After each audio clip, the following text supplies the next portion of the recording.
All right. Hi, everybody. Hope that you're doing well and that you and yours are keeping safe. It's a rainy day here in South Bend, and as usual, a busy one, too. I'm really excited for the conversation that we're about to have with Senator Chris Coons. And I think in a moment you'll see why so many of the people who are drawn to pay attention to our campaign will be interested in some of the work that he and his Senate colleagues are doing right now. And in particular, we're going to have a conversation focused on the subject of national service. So really looking forward to this.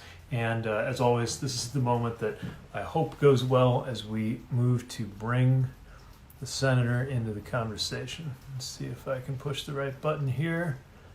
We are adding the senator as we speak. Let's see if this works. There we are. Senator, how are you doing? Doing great, Pete. Good to be on with you.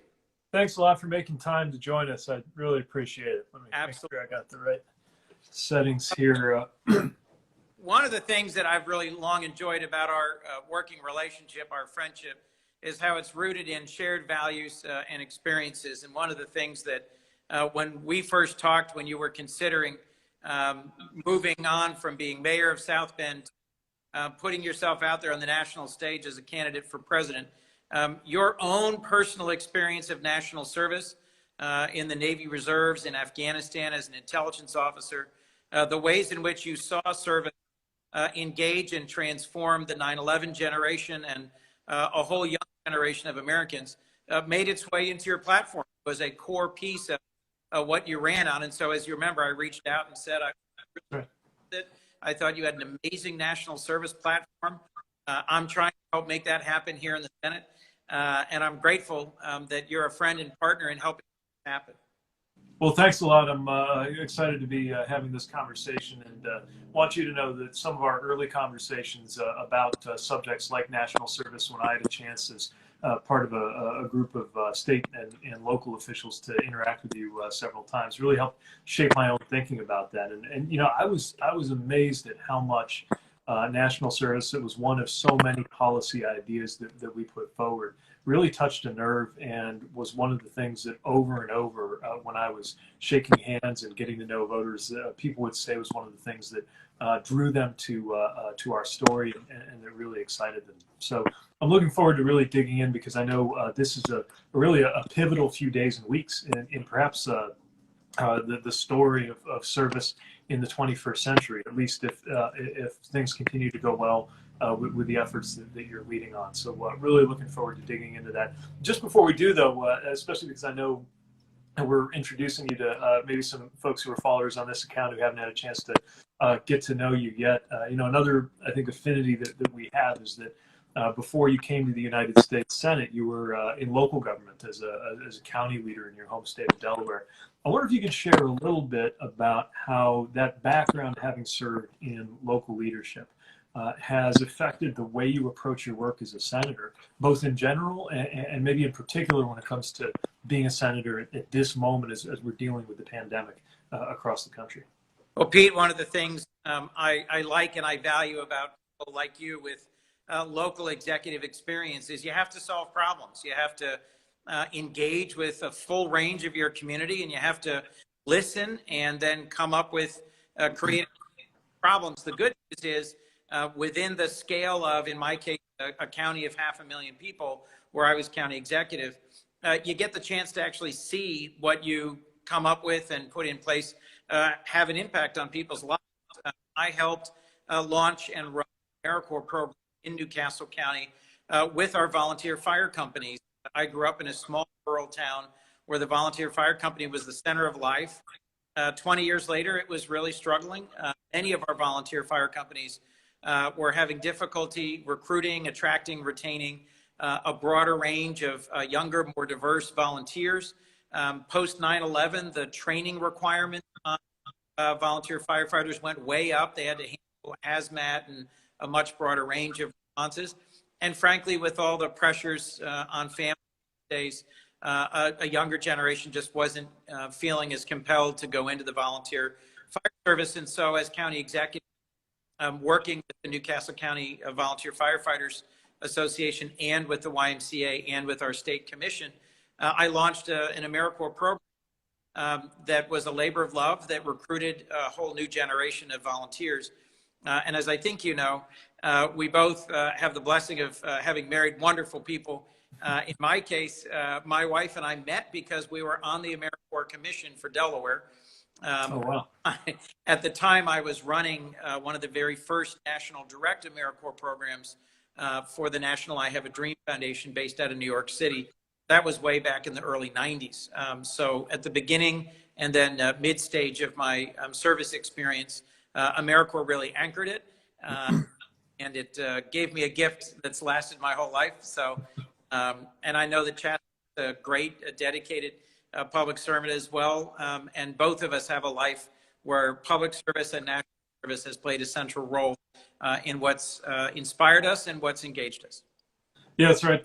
Chasten is a middle school teacher and somebody who just lives and breathes a really important form of service. And I think a lot of Americans, as they become involuntarily deeply involved in the homeschooling of their own kids, are learning to develop a whole new respect for it. So, but I hadn't known that was how the two of you met, and it's such a fitting origin story for your marriage. So it's wonderful to hear. So. There were a bunch of questions that came in through your Twitter followers, followers of mine on Instagram on this account, but related specifically to this historic opportunity that's in front of America right now to really I think solve some problems and prepare for the long term when it comes to service. But maybe before we jump in on this, could you just share what's going on right now? There's a proposal coming together. It's got bipartisan support. But it's far from certain. A lot of things have to happen in order for it to succeed. Tell us a little bit about this legislation you've been working on and what it would do. Well, thanks, Pete. It's been introduced in both the House and the Senate. In the Senate, we've got 23 co-sponsors right now from the range of the Democratic caucus. And it's folks who are new senators, very seasoned senators, folks who've been engaged in national service for a long time, folks who are just becoming supporters of national service. And it's a very robust, that's half of the Democratic caucus. In the House, we have 51 co-sponsors. It includes some very senior appropriators, co-chairs of the National Service Caucus, Congressman David Price of North Carolina, and Congresswoman Doris Matsui of California. We've got some freshmen who are AmeriCorps alum, Houlihan of Pennsylvania, in Ben Ray Lujan, congressman from New Mexico, an AmeriCorps alum. In the Senate, we've got Martin Heinrich of New Mexico, a senator who's an AmeriCorps alum. We've got a number of sponsors who either know AmeriCorps very well from their home states or were themselves involved. So basically the guts of the proposal, Pete, would do this. Today we have 75,000 Americans in every state and territory all over our country, rural and urban, engaged in national service through AmeriCorps, and a multiple of that in Senior Corps, which is specifically for senior citizens. This would double the number of AmeriCorps members to 150,000 in the first year, and double it again to 300,000 in the second and third year. That would create a whole new range of opportunities for service for younger Americans of all backgrounds, actually Americans of all ages. There isn't an age limit that says you have to be young to be in AmeriCorps. But one of the real challenges that AmeriCorps as a national service program has faced, Pete, is that the stipend, the living stipend, is basically minimum wage. It's about $15,000 a year. That's a challenge for folks to live on, to provide housing and food and full-time work. So we would raise that to about $22,000 a year. There's also an education award. Part of what makes national service exciting is the opportunity to give back to your community, to serve alongside a core of other people from throughout our country or your community. But you also earn roughly $6,000 either to pay off college student loans or to pay forward an opportunity for education in the future. Our vision for this bill is that if you do 2 years of full-time service, you should earn 4 years of tuition. And so we increase the education award to what would be the average state university tuition, so that with 2 years of full-time dedicated service to our country, you earn the opportunity to go to college. It's sort of like the GI Bill, which you earned through your service to our nation. It's one of the most popular programs in federal government history is the GI Bill, which was enacted initially after the Second World War and then strengthened after 9/11, to make sure that those who serve in our military, who take risks and take on the challenges of military service, get a very robust education award. This is not that robust of an education award, just to recognize the difference between military and civilian service. But if we were to make these core changes, increase the number of slots to 300,000, raise the living stipend to 22,000, increase the Ed Award by a multiple of 2 so that you earn essentially a 4-year degree in 2 years of service, I think we'd transform national service in this country. I think it would have a huge impact. And I know that there are many, many people who want to serve now. Existing AmeriCorps programs often have 5 or 6 or 7 times as many applicants as they have positions. Let's give a young generation in America a chance to show their passion for service and a chance to connect with helping us respond to and recover from this pandemic and some of the existing inequalities in our society that need urgently to be addressed. This is a great way to help do that as well. So part of what's really striking, if I understand the way you're describing it, is that there's a huge amount of opportunity using the mechanisms and the organizations we've already got. It doesn't sound like you're inventing a new public service operation in America. We've got things like AmeriCorps that exist today, but as you said, this is one of the things we found in our policy work back on my campaign too. The ratio of the number of people who apply to serve, whether it's in the military or through things like AmeriCorps or the Peace Corps, the number of people who try versus the number who are actually accepted and get that opportunity is a multiple, and it shows us there's a lot more demand, people ready right now to step up and serve. So do I understand right that what you're really talking about is to meet that potential, we create more slots, we make sure that that they're not exactly lavish, but make sure that it pays through an enhanced education benefit and insuring up the stipend. But really we're working through machinery, so to speak, that already exists in terms of the programs that are out there, and just making sure that we fund them in a bigger way. That's right, Pete. Every state and every territory has a state commission that already exists, that's broadly representative, typically appointed by the governor, and typically a dozen or so folks who are from the nonprofit community, from local government, civic and community and elected leaders, and they review and approve new application programs in their state. So it's not all done in Washington. It's not all sort of managed and tracked closely through some big anonymous building in Washington. CNCS, which is the Corporation for National and Community Service, is here in Washington. But most of the work, most of the engagement, most of the decisions are made at the state and local level. That's why there's been so much excitement about it. I think you know that your successor as the mayor of South Bend has signed a letter that we got from Cities for Service. I think 42 mayors from all over the country, from Los Angeles to Washington, D.C., from Hartford, Connecticut, South Bend, Indiana, that have signed off on that. I've had a great time working with Mayor Garcetti of Los Angeles, who's really helped inspire this, and the mayor of Oklahoma City, who's also been interested in supporting a new generation of service opportunities. You're absolutely right. Flexible, local, and with a real emphasis in this particular moment on hiring young people who are available to serve locally in their own communities. Cities of Service, by the way, wonderful organization, and I'm glad that they're throwing their weight behind this. Certainly a group I turn to often as mayor, and created a lot of opportunities. So before we get to, I think it would be helpful to try on for size some of the kinds of things that we could see people as part of this voluntary civilian national service vision doing. But just before we get to that, I was hoping we could talk a little bit about the impact it has for the people who serve. And I'm thinking, as you said, military and civilian aren't exactly the same. But when I think about my experience in uniform, one of the biggest things I took away from it was that you wind up side by side working on something new and complicated and difficult with people who are totally different from you. Maybe the only thing you have in common with them at all is that you're both American and you're both part of this effort. And they could have different stories, be from a different racial or religious background, definitely different politics, radically different politics sometimes. And yet you learn to trust each other at a moment when trust is in such short supply.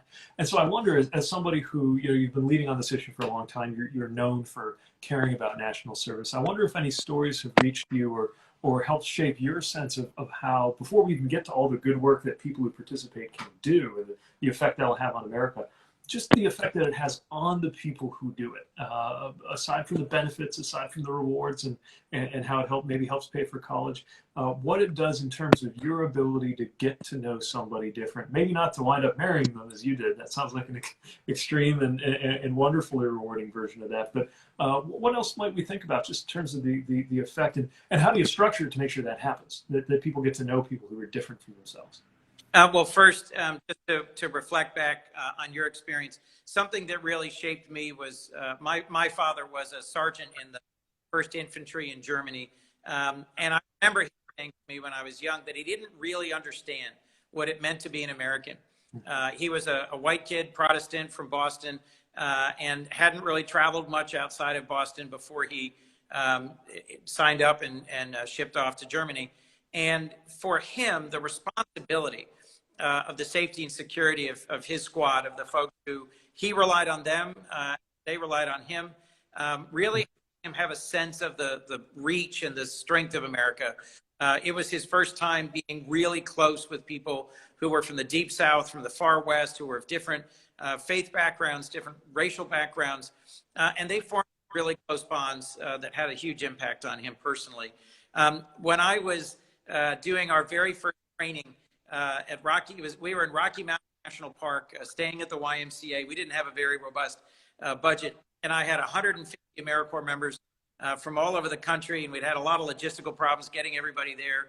But we did, 2 days of physical outdoors things, and then a lot of work on, mission statements and how do you teach, how do you engage, how do you make a difference, and then we did a closing ceremony that was around a fire pit up a mountain. And this young woman, Pat, from Portland, Oregon, came up to me and she said, "This has been the most amazing 2 days of my whole life. I'm meeting great people from all over the country, but who are really passionate about making a difference in the lives of young people. I've never felt this patriotic, and I'm not carrying a gun." And it sort of stayed with me. We had some remarkable teams of people working and serving in New Haven, where we had local here in DC, out west in Chicago. And when I would go to do team trainings with them, seeing the dynamics they built and the impact it had on their lives was really inspiring.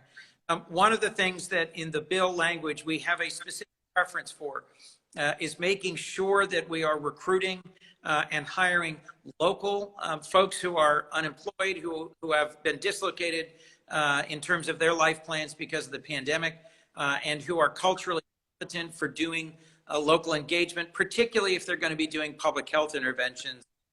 You want folks who've got the strength and skills to really connect with people. But to your point, there's a wide range of service opportunities in response to the pandemic. We are going to need people doing the sort of work Chastity does, supporting students in our schools. We're going to need people responding to nutrition, hunger, things that food banks do. We have a record amount of crops in the field that are going unprocessed and uneaten, and there's going to be a record number of hungry Americans this year. There are ways that we can connect people nationally and have them serve in places other than where they're from for some of those broader pandemic response purposes. When one of those, what we were talking about, if we really let it sink in, that we've got agricultural products being destroyed because there's no way to get them out. Yep. There's a terrible story about hog farmers, I think, today and what they're having to do, literally having to slaughter animals that will never never go to market, and they're heartbroken over that milk that's being destroyed. And meanwhile, hunger reaching shocking proportions in the United States. I think the last stats I saw said that 1/3 of U.S. families with children right now are food insecure. And so it's a great example of where clearly something could be done to fit those things, food going to waste, people going hungry right here in the United States. And it brings us to that question of the sorts of things that we need those national service or volunteer hands to help do. You know, one of the few things I leave the house for these days is to go for a run. And if I go that way down the East Bank Trail toward downtown South Bend, I go along a river path that folks around here just call the WPA path because it was put in as part of a works project under the Roosevelt administration, and to this day is a really important part of our network.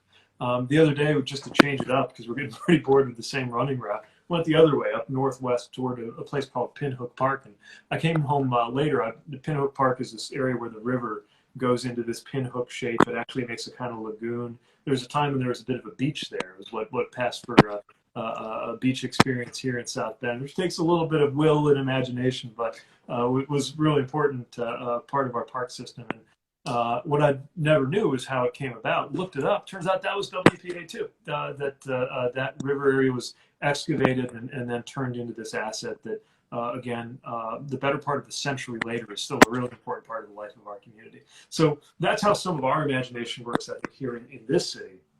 And when we think about the effect of what people involved in federally sponsored efforts are. Now, this isn't quite like the WPA, but it is an example of knowing there are folks ready to step up and do work, and there's work waiting to be done. Can you walk us through maybe some of the categories of things that need more workers right now? I'm thinking about contact tracing, for example. Some of the experts out of Harvard are saying we need over 100,000 employees. We had Andy Slavin on this Instagram conversation not long ago, saying it could be even more than that, just to run down the people who the tests reveal have been exposed to the virus. We can finally get our act together as a country and test everybody who needs to be tested. So things that are very specific and urgent and immediate in terms of the, sorry, Buddy's detected the FedEx guy pulling up here. Things that are specific in terms of the pandemic response, or things we're going to need just in general, just no matter what. How do you think about, and who gets to decide? I guess that's the other question. Really, what all this funding will go to is not just to support the people doing the work, but somebody's got to decide, what projects are more worthy than others. How do you envision that working? How does it work now, and would this bill change that in any way? Pete, the way that works now, frankly, is that CNCS sets broad national parameters that come up with a whole series of categories. So, for example, in 1 3-year cycle, they might say public safety, environment, education, healthcare, hunger, and and they're opening up to new applications in any of those 5 areas. And then governors, mayors, and state commissions decide which are the most compelling programs and applications for their context. The way I'm imagining this, and the way the bill imagines it, it takes advantage of the fact that there are existing legislative authorities or statutory authorities for a new 21st Century Conservation Corps. You've mentioned the Works Progress Administration of the WPA. The Civilian Conservation Corps was the other national service component of the New Deal, and it put up to 3 million young people out into our national parks and our public lands to build infrastructure, pathways and buildings and bridges that many of us have enjoyed who have visited places like Yellowstone or Yosemite or Glacier National Park. A lot of that was built by the CCC. There was a bill passed here last year that became law, but we've never actually funded it. So one of the non-pandemic but overdue national response, national service things that could be done would be conservation work in our national parks and public lands. The more direct response, as you mentioned, is contact tracing. I'm working with an existing national AmeriCorps program that's called the National Health Corps, that's headquartered in Philadelphia, has 6 sites around the country, and we are exploring whether they can help the state of Delaware with scaling up contact tracing and using existing money that's already been appropriated in one of the previous bills, whether or not the City of Philadelphia Public Health Department, which they already partner with, the Delaware Department of Public Health might look to AmeriCorps to help with some of the recruitment of local people, folks who are unemployed now, who are culturally competent, who are from the communities where we need contact tracing done. They're exploring whether or not that's going to be an AmeriCorps function or not. There will be lots of places in the country where the Department of Public Health, the mayor, the governor will hire people and have them become either career civil servants and part of the Department of Public Health, other places where they may be 1 year, 2 year AmeriCorps stints, and other places where they'll be done by a local community health center or another nonprofit. Contact tracing, there's a lot of different ways it can be done, but bluntly, we're going to need people to do testing, support, administrative support, contact tracing, and God willing, vaccination for quite some time, because this pandemic only ends when we manage to get an effective vaccine. And we're at that point going to have to vaccinate more than 300 million people, which will be a significant undertaking. So I think there's plenty of pandemic immediate response opportunities here. But there's also things, as I mentioned before, in education. We already have painful inequality gaps in terms of education in the United States. And I think AmeriCorps members could really help with addressing that. We've got food access, food security, health equity, health security. There's lots of ways in which, if you as mayor had 50 people available to you to help your Department of Public Health for the next year, and then pray and hope it all gets better faster than we expect, faster than the experts predict, you could then have those people doing outreach around asthma, around smoking and vaping cessation, or around nutrition and obesity and exercise. There are lots of issues where we could use a generation of young Americans giving back. I keep saying young Americans, Americans of all ages, because Senior Corps is an important part of this, and there isn't an age restriction on who can participate. You know, that's one of the questions we got, actually. I think one of your followers on Twitter, bsalmon351, asked you to address in a little more detail how seniors can be part of this effort and part of the opportunities that you're expanding here. This does envision an expansion of Senior Corps. There's RSVP, or the Retired Senior Volunteer Program, foster grandparents that are part of Senior Corps. That's the largest number of people who are in national service. But those tend to be part-time, and they don't earn the same education award as a full-time AmeriCorps member. So it's a different structure, but seniors absolutely have long been a vital part of national service. And there isn't an age limit on most AmeriCorps programs. Some of them based on the model, like Youth Build. There's a AmeriCorps program called Youth Build, where yes, you're supposed to be young. It is really focused on young, unemployed, mostly men, but men and women, who then get training in construction skills. That is a specific program model that really is younger. City here, public allies often tend to be younger. But there's other programs, and I Have a Dream, the National I Have a Dream program, where I ran an AmeriCorps program. We had AmeriCorps members in their 60s and 70s. Some who were retired school teachers or who were parents in the housing projects where we were working, who became AmeriCorps members. So you can have I think ideally, AmeriCorps teams draw very broad from age and other sources of diversity. So this brings us into another subject I wanted to explore with you, which is this question of who gets to be involved in public service. I think about a really important story from here in South Bend. You know, we're a low-income community. Our poverty rate, we've beaten it back to about 25%. But you know, a lot of folks facing a lot of issues. We're a very diverse community, and we also have a number of universities and colleges here that have often been filled with people who want to get involved in the life of the community.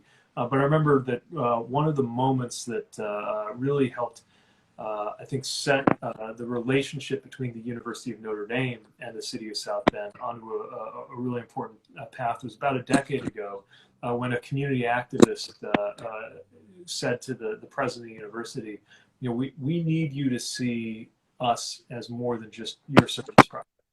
And I think he was speaking to that sense of encounter and that the importance of having a level of a kind of a peer relationship versus the sense that often people who are serving come from a place of privilege. And a lot of the questions that came to us were on this topic. One of them was about compensation, which you touched on, but someone on Twitter said, how do you ensure national service projects provide adequate compensation, especially for low-income people, so that they enlist a diverse range of participants that are representative of the communities they help?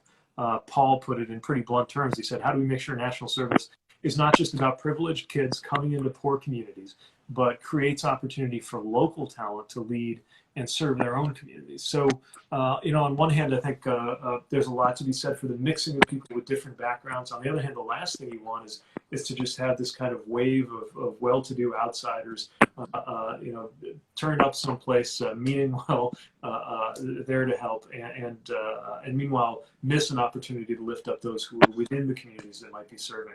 Can you speak a little bit to how, I'm sure you've wrestled with this question, and how does your legislation and your approach really contemplate that as something that's so important, making sure that the opportunities are diverse and making sure that every different kind of community is reflected in those who are serving as well as those who are benefiting from the service? Well, Pete, there is specific language in the bill that prioritizes the hiring of applicants to participate in AmeriCorps programs who are local, who are disadvantaged, who are so-called opportunity youth, meaning they may have had contact with the criminal justice system, or they may have not completed an educational degree or opportunity. And that ends up being, in my view, a great way for us to provide a broader range of participants, and in particular to address this question raised. So first, there's language that says this should be a hiring priority, particularly programs where there is sort of direct community engagement. When you're working in a national park and building park infrastructure, that may be less urgent or relevant. But if you're doing contact tracing, just to go back to that example, that's a fairly sensitive undertaking. You're picking up a phone and calling someone and saying, hi, Pete, you don't know me, but I'm from the government. And I'd like you to tell me a lot of sensitive information about where you sleep, where you travel, where you eat, where you shop, and who you've been around, and give me that information. Well, in a lot of communities in our country, if by my language or my engagement or my familiarity, I just don't seem like I'm someone you should trust, that contact tracing just isn't going to work as well. So I think there is a legitimate, direct, and clear reason why in context that happened. First. Second, there are a number of AmeriCorps programs. I already mentioned Youth Build, but Public Ally, City Year are two others that come to mind, where they have been majority minority programs over most of the life, or in some cases all of the life of their service. So it's not as if there are AmeriCorps programs. We've got AmeriCorps programs that can be good models to look to, that really are locally focused. This is also the core reason for raising the living stipend. In surveys, a lot of folks who would like to serve, but who don't have resources, either personally or from their family, to help sustain them through a year of service on $15,000 a year, say if the living stipend were higher, they might be able to do it. So that's one of the core arguments I've been making with my colleagues here in the Senate as I've been recruiting additional sponsors, is that that would allow for a more diverse workforce, for a more diverse AmeriCorps team across the whole country. You know, it's I think one of the biggest leaps we've got to make in order for more of the benefits and the kind of universality of a certain kind of tradition of military service to exist on the civilian side too, is to break this idea of service as a privilege, and that means making sure that everybody can afford to participate in these programs. We got a question from Matt Wilhelm, who I'm delighted to hear from. He's a state representative in New Hampshire. He was very involved in my campaign, and really largely attracted to the campaign because of the focus on national service. Himself, his story was really shaped by his participation in AmeriCorps, and I know he, in policy in New Hampshire, has continued to be somebody who's very active on this issue. So his question kind of circles back to where we began, talking about local leadership. He says, under the Pandemic Response and Opportunity Through National Service Act. Do we have a catchy acronym for that, by the way? We don't. You're like one extraneous word away from it being the Proteins Act, but didn't quite. We maybe should just call it the Pandemic Opportunity Act, but that That doesn't have a really good ring to it either. All right, we'll keep working on it, but for now, we'll just call it the bill. So under the bill, he asked, what role would governors, mayors, and state service commissioners play in directing where and how federal AmeriCorps and Senior Corps dollars will be spent to fight COVID-19? They'd play a central role. Typically, there's a match requirement. So one of the ways historically that AmeriCorps programs are steered or focused is that they don't go forward unless there is a direct cash match, and that's often provided by state and local governments as well as nonprofit or foundation partners. That's exactly how we did it with our AmeriCorps expansion here at South Bend. We've got a fantastic crew of people that we had to pony up quite a bit as a city, but then we got a huge benefit because, of course, that was shared with the federal support. Now we had that many more people doing things like weatherizing the homes of seniors and making the city a better place. So definitely has to be a partnership. And that one of the challenges, though, right now is that we have a record shortfall for most states and cities. Virtually every state is going to see a dramatic drop-off in their income tax, and so they're going to have dramatic shortfalls in their revenue. So we are suspending some of that match requirement, but because it is state commissions that are appointed by governors that are going to be choosing which programs go ahead, and because there's going to be a priority for programs that respond to the pandemic, and state departments or city departments of public health play a central role in that, there will be a very hands-on role for mayors and governors in supporting which next step programs move forward, and in how to be done in partnership with public health leaders. Let me mention, Pete, if I can, one other thing. There are a few AmeriCorps programs that are explicitly partnerships with federal agencies. FEMA has a FEMA Corps of 700 members that do direct disaster response. So when there's a hurricane, when there's a tornado that destroys a particular community, they'll move a whole group of these young FEMA Corps members. I am also envisioning, we the co-sponsors are envisioning CDC having a similar, a small piece of the total pie, but a CDC Corps that will allow them to, if there are pandemic spikes in particular places in the country, rapidly deploy appropriately trained and equipped public health AmeriCorps members who could provide some emergency response over the next year or two. Got it. So it's also something that can be really flexible given the evolving nature of the need out there. That's right. So I know we're drawing close to the end of our time. I imagine a lot of people who are following this conversation, if you're just jumping in, I'm talking with Senator Chris Coons of Delaware about the effort that he is providing a lot of leadership on to expand opportunities for public service, voluntary civilian service as part of our recovery dealing with the pandemic. So if you've come this far and you're a follower of either one of us, chances are you're pretty excited about this idea or supportive of it. What's it going to take to get this legislation through, and what can you do? You're at home. I think this is a good idea. Who do you call? What do you say? What are we looking for? And how do we know that we're succeeding in getting this through?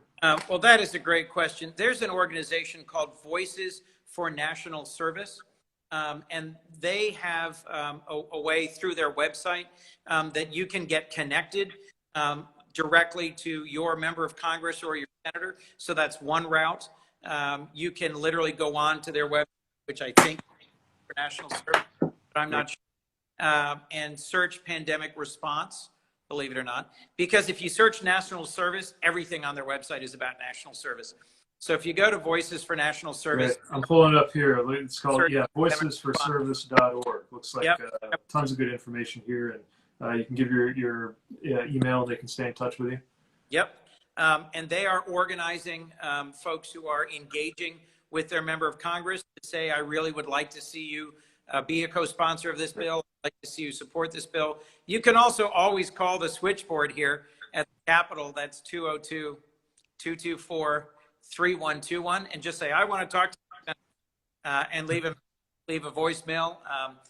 And, frankly, the other way you can do is to use the hashtag that we've posted for today and make sure that folks are aware that you're interested in supporting national service.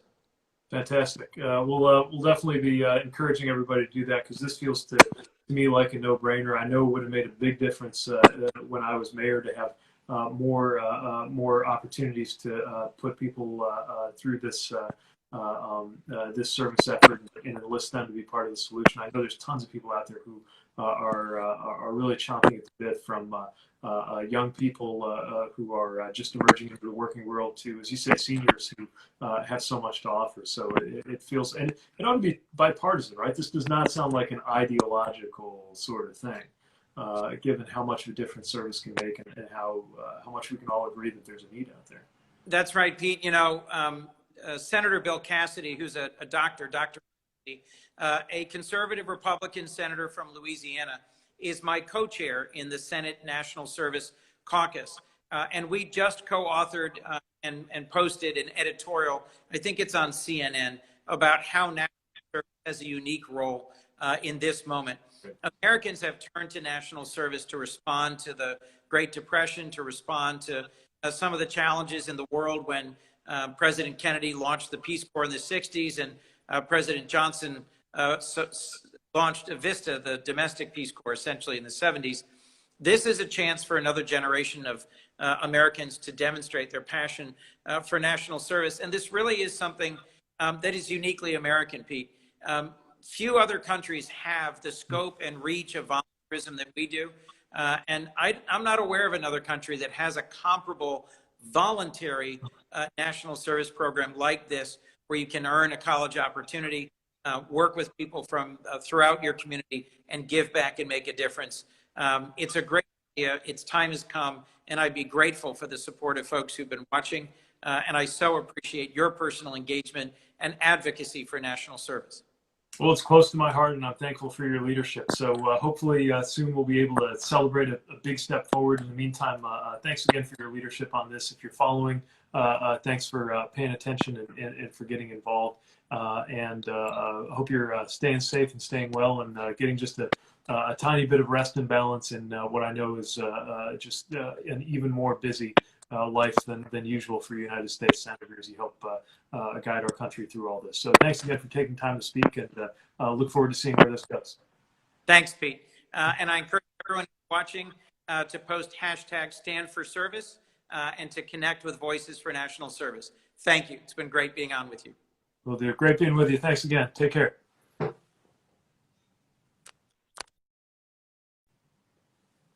All right. Hopefully you see why I thought that so many people who are followers of this account and were involved with our campaign would be interested to know what Senator Coons and some of the others are doing. Service is something that can bring us together at a moment when we're so frighteningly divided as a country, and we're just not going to be able to get the job done in terms of recovering from this pandemic without that many more people working on things like public health. So I'm really excited to see where this goes. As you probably know, there's a piece of legislation moving through the House right now when it comes to recovery on its way to the Senate. Meanwhile, there's both House and Senate activity toward the bill that we've just been talking about with Senator Coons. And here's hoping that it comes together, and encouraging you to reach out to anybody who will listen to try to put a good word into, because I really think this is a very valuable step forward. Thanks for taking some time this afternoon. Thanks for everything that I know so many of you are doing to lift up the communities that you're part of, and look forward to catching up with you again soon here on Instagram or out there in another way. Also, if you haven't had a chance yet, please take a minute to go to wintheera.com. You'll see some news on my end about our efforts, some wonderful campaigns that are out there that deserve support, and that I hope you'll take a little time to familiarize yourself with. I think we weren't talking politics earlier with the senator because he was on in an official capacity, but now that we're together and I'm free to bring up that side of things, there's some really great stuff going on out there, and I hope that you'll take a moment to become part of it. Thanks so much for joining us, and look forward to speaking again.